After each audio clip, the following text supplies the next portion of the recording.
All right, let's go ahead and take a few minutes and talk some DFS.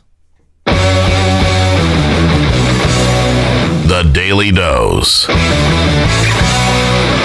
right, the fantasy footballers are excited to welcome in Chris Meaney once again this week talking DFS. How you doing, Chris? Good, guys. Thanks for having me. Ready to move on to week 4, talk a little DFS football. I know. Nice picks last week. Not bad. A lot of people around the office kind of saying, what the heck was going on with you with Gary Barnidge? But I think really what we found out, guys, is that Oakland just does not do well against tight ends. That's 5 touchdowns in 3 games now they've allowed to tight ends and just about 300 yards. So it's just something to keep an eye on moving forward. So Martellus Bennett then. Yeah, I mean, Martellus Bennett, sure, 5'5". Again, going to be another nice option. Whatever it is, maybe Oakland will figure it out, but they're not looking at the tight end. I mean, Gary Barnidge, I actually watched that game. He should have had 2 touchdowns. They left him wide open in the red zone, and McCown just threw it over his head. So again, I do like Martellus Bennett at 5'5", and it doesn't even matter if it's Cutler or Clausen throwing the ball. I just think that, even if it's Clausen, I think he could rely on his tight end a little bit. So I think that another good price for Bennett at 5'5" this week against Oakland. Okay, so Bennett is a good pick. Let's talk about this. We're kind of, heading into week 4. Are there some DFS trends that have existed where, people are kind of starting the same type of guys, or some things that you've paid attention to in the DFS world that our listeners should know about? Well, I have noticed this week that a lot of people are big on Oakland, Derek Carr, and, big on Latavius Murray and big on Amari Cooper. I think, you know what? I like all 3 of those guys as well. And I really, really like Derek Carr this week at $7,000 against Chicago. I think he's got a fantastic matchup. But obviously here on the FanDuel show at Fantasy Sports Network, we're having people come in every day with lineups. And you know what? Derek Carr and Amari Cooper has been in just about every single one of them. It's really interesting. And you know what? In cash games, I like it. Head-to-heads, I like it. But if you're going to play in a big tournament, I don't necessarily like it. I notice a lot of people are coming in with kickers and the running back, and I don't really like that strategy either. I talked a little bit about this with you guys last week. I do like running backs that are going to catch the balls. If you're going to pair them up, sure. You get a quarterback, even Latavius Murray, that's fine. You want to go Latavius Murray and Derek Carr, I'm all right with that. But if you want to go with a running back who doesn't catch the ball a lot, maybe you want to go Hyde this week and Reggie Bush is back. It's going to cut into Hyde a little bit. He's just not going to be catching those balls anymore. It's going to be Reggie Bush. I don't love Bush, but truth of the matter is he's just going to steal away from Hyde and certainly third down situations. So I've seen a little bit of those trends. I've seen Julio Jones on basically everybody's lineup too. And the thing is sometimes we try to be too smart and we try to be too contrarian and not pick Julio Jones. But now with Big Ben out and Antonio Brown catching balls from Michael Vick, I think that Julio Jones is the safest player in fantasy. He gets all the targets, he gets all the looks, all the catches, all the touchdowns, all the yards. This guy's on pace for over 2,000 yards. So I think sometimes not try to be contrarian, just pick the safest guy. And Julio Jones, you're going to pay for him 9-4, but certainly he seems to be worth it every single day. And it seems like, you can correct me if I'm wrong, but the recency bias has to be very present in DFS where, you talked about Carr and Latavius Murray. Well, they just had big weeks, so guys coming into the next week, are they kind of chasing the points from the week before? Absolutely, yeah. That's a very good question. We have seen guys, Hyde when he had that big week, heavily owned in week 2 and didn't do anything. And you know what? This week, actually, we might see Andy Dalton and A.J. Green, a popular pick. Now, This is a matchup against KC as well. We saw KC get shredded, by Aaron Rodgers, and they've been shredded actually in the secondary. I believe they're giving up the most fantasy points on average to wide receivers out of any other team. And again, it might be a nice play, Dalton and A.J. Green, I'm not saying it, but I also think that we could have missed the boat last week. Not saying that these guys are not going to have great games like they did last week, but don't count on consecutive weeks, right? Greg Olsen is another great matchup, 6'3". We don't know if Stewart's going to play. He might be a popular play as well, but I agree with you when you ask that question, is that a lot of people are playing the same guys over and over again. Let's play Larry Fitz over again. Continue. I like Fitzgerald, but this is a guy that I'm fading. I'm not playing because I really feel like everybody is going to play this. You don't think a 48 touchdown pace is sustainable for these guys?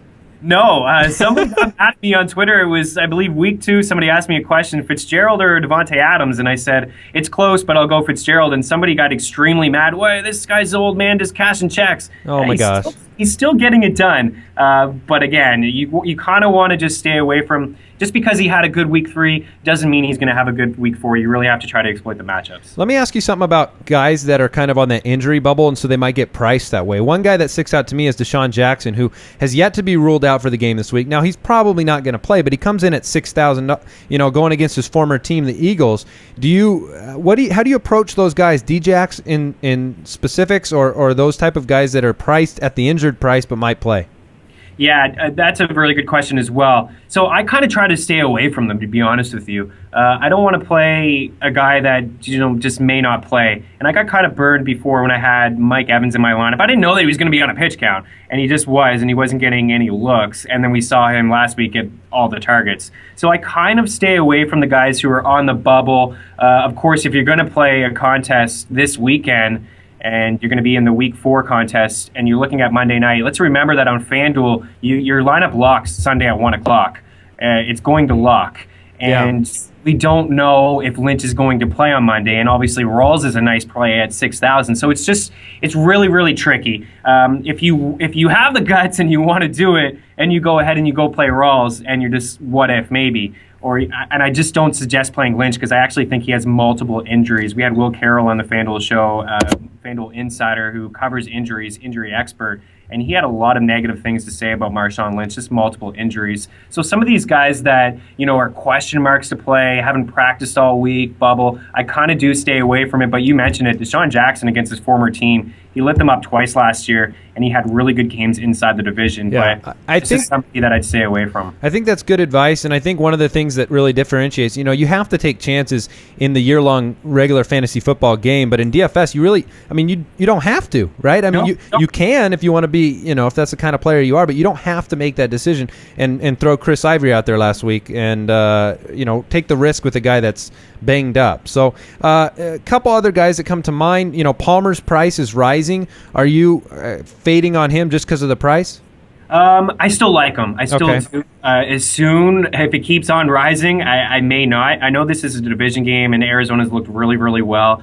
St. Louis's D is not bad. It's okay, but I still do like Palmer at 8-2. I'm okay with it. I'm actually kind of fading the Andrew Rodgers and Aaron Rodgers and the Andrew Lucks of the world, but 9-2, 9-1. Right. I don't think that they'll have good days. I really do think that they'll both have good days. Just the price?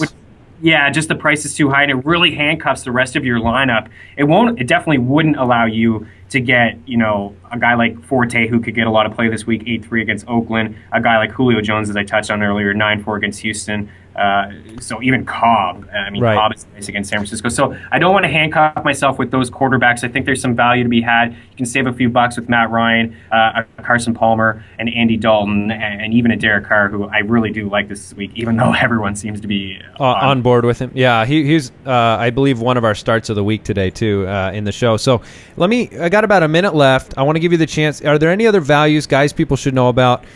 Give us the Gary Barnages of the world today, Chris, and we won't hold you to that kind of perfection standard, but who are some guys that are out sticking out there for you? Certainly Cleveland hasn't been able to stop the run. Melvin Gordon 6'8". I like Danny Woodhead a little bit cheaper. He's 6'1". I think Karlos Williams is almost a must-play this week at 6'3". It doesn't look like LeSean McCoy is going to play. And, trying to be contrarian, we try to be a little bit different. And I thought last week, well, you can't play Joseph Randle and you can't play Devontae Freeman because everyone's going to have them. Well, if you had them both in your lineup, you ended up with 60-plus FanDuel points and you're well on your way. So I think Karlos Williams is a nice play this week. I also think Latavius Murray, who I touched on.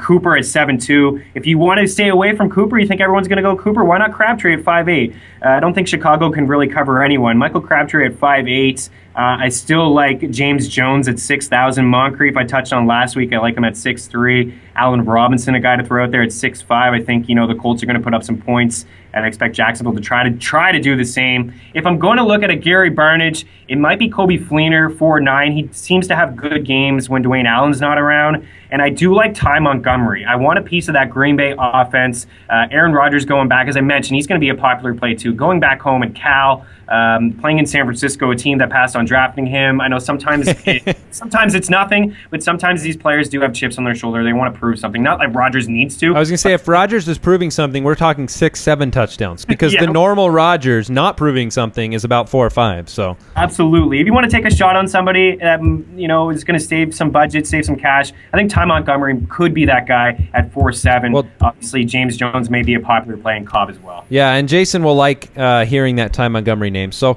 hey, we really appreciate you coming on the show yet again.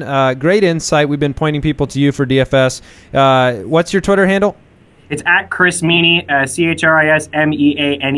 I appreciate you guys having me on the show, and thanks for everything. All right, take care, Chris. We'll talk to you next week. All right, buddy. Cheers. All right, thanks again to Chris Meaney for joining us on the show today to talk some DFS. A lot of good insights there.